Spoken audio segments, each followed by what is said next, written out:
एहसास।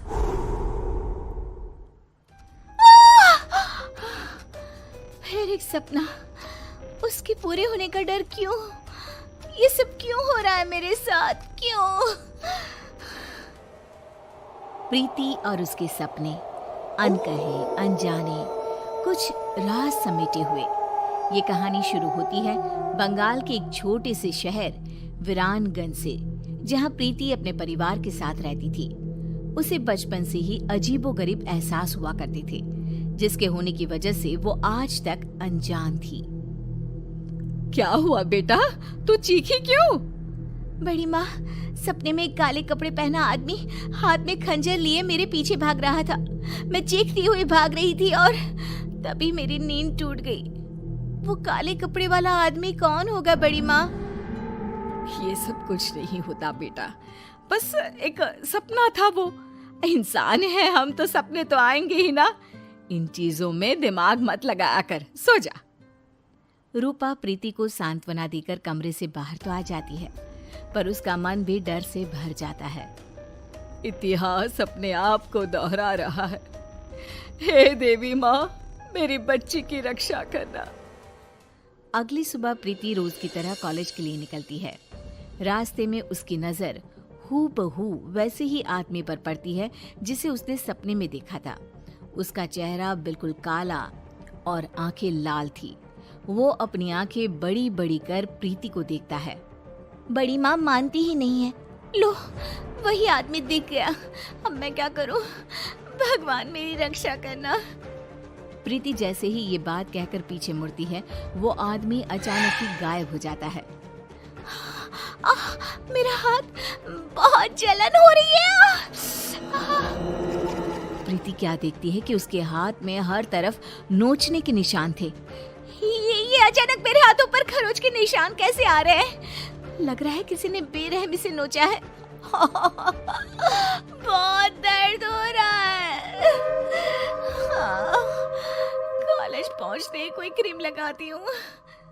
प्रीति जैसे ही कॉलेज पहुंचती है, उसकी शरीर के निशान देखकर उसके फ्रेंड्स चौंक जाते हैं। प्रिया कहती है, ये ऐसे खरोच के निशान, लग रहा है किसी जानवर ने नोचा हो। ये कैसे हुआ प्रीति? पता नहीं यार, अचानक ही। ऐसी खरोंचें तो अक्सर किसी बुरे सांप के छूने से आ जाती हैं प्रीति। क्या यार, तू भी इसे डरा रहा है? अरे लग गई होगी कोई चोट। कोई चोट नहीं लगी मुझे। शिवम सही कह रहा है। मुझे रास्ते में एक अनजान शख्स दिखाई दिया और उसे मैंने सपने में भी देखा था। फिर अचानक ही वो कहीं गायब हो गया और मेरे शरीर पर ऐसे निशान आ गए। तुम्हारी बुआ के साथ भी कुछ ऐसा ही हुआ था ना? हाँ, पर मैं नहीं जानती ठीक ठीक कि क्या हुआ था। बट शायद मेरी ही उम्र की रही होंगी। मेरी तरह वो भी घटनाओं के होने से पहले उनको महसूस कर लिया करती थी। फिर एक दिन उन्होंने कुछ देखा और फिर वो कभी उठी ही नहीं। बस इतना ही जानती हूँ मैं। तुम लोग ये सब क्या लेकर बैठ गए? प्रीति को दवा लगा दो पहले, और चलो हम लोग कॉलेज के बाद कहीं घूमने जाते हैं, मजा आएगा। प्रीति का मूड ठीक करने के लिए कॉलेज के बाद सभी घूमने निकल पड़ते हैं। सड़क दोनों तरफ से पेड़ों से घिरी हुई, एक ऐसा सफर जो सबका मन मोह ले। रास्ते में प्रीति की नजर एक हवेली पर पड़ती है। चलो ना यहीं चलते हैं, खंडर सा भी है, मजा आएगा। पुरानी चीजें देखी नहीं कि प्रीति का मूड चंगा हो ही जाता है। अच्छा है, चलो वहीं चलते हैं। तीनों गाड़ी से उतरकर उस हवेली में जाते हैं। 1912। 1912? ये क्या है? पता नहीं, दिमाग में ये नंबर आया। छोड़ो, मैं तो कुछ भी कहते रहती हूँ। अंदर चले। तीनों उस पुरानी हवेली के अंदर जाते हैं। प्रीति जैसे ही हवेली की दहलीज पर कदम रखती है, अचानक आंधी तूफान सा माहौल हो जाता है और तेज ठंडी हवा बहने लगती है। प्रीति के शरीर के खरोच के निशान वापस से हरे हो जाते हैं। ये निशान बहुत जल रहे हैं। मौसम के बदलते हुए रुख को देखकर सभी फौरन अंदर हवेली में चले जाते हैं। अंदर तीनों इधर उधर घूमने लग जाते हैं। तभी प्रिया के हाथ एक नेम प्लेट लगती है जिस पर 1912 ही लिखा हुआ था। प्रीति देख, इस नेम प्लेट पर क्या लिखा हुआ है? कर्णिका पैलेस 1912। तेरी बुआ का नाम भी तो कर्णिका ही था ना? हाँ, मतलब कि ये घर मेरा भी है, पर सबने आज तक ये छुपाया क्यों? तभी प्रीति ऊपर देखती है जहां उसे गैलरी में वही काला साया दिखाई देता है, जो प्रीति को देखकर मुस्कुराता है।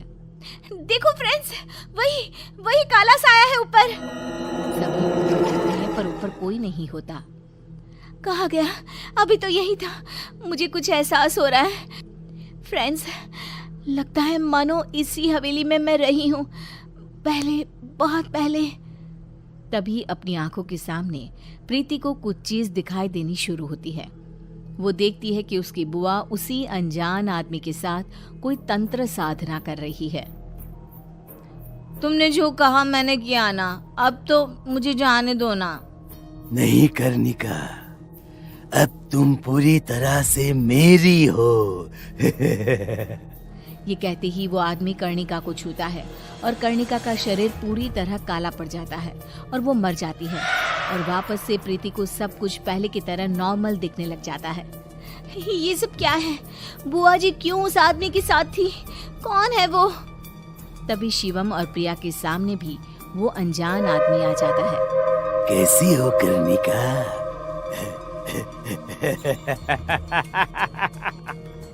प्रीति के रूप में फिर से पैदा हुई तुम, पर देखो देखो किस्मत, वापस मेरे ही पास आ गई ना। मैं कर्णिका? तुम्हारी बुआ कर्णिका, उसे काले जादू से ताकतें हासिल करनी थी और उसी काले जादू ने मुझे जन्म दिया। उसकी ताकत की लालच उसे ही खा गई और वो दोबारा तुम्हारे रूप में पैदा हुई। इसलिए तुम में बहुत सी शक्तियां हैं, पर अब तुम्हारे जाने का समय हो गया है प्रीति। वो कर्णिका थी, मैं प्रीति हूँ। मुझे किसी भी ताकत की कोई लालच नहीं है। यू कांट डिस्ट्रॉय मी। वो काला साया प्रीति के पीछे भागता है, बिल्कुल उसी तरह जैसा उसने सपने में देखा था। प्रीति भागती हुई ऊपर कमरे में खुद को बंद कर लेती है। आज मेरा सपना ही मुझे बचाएगा।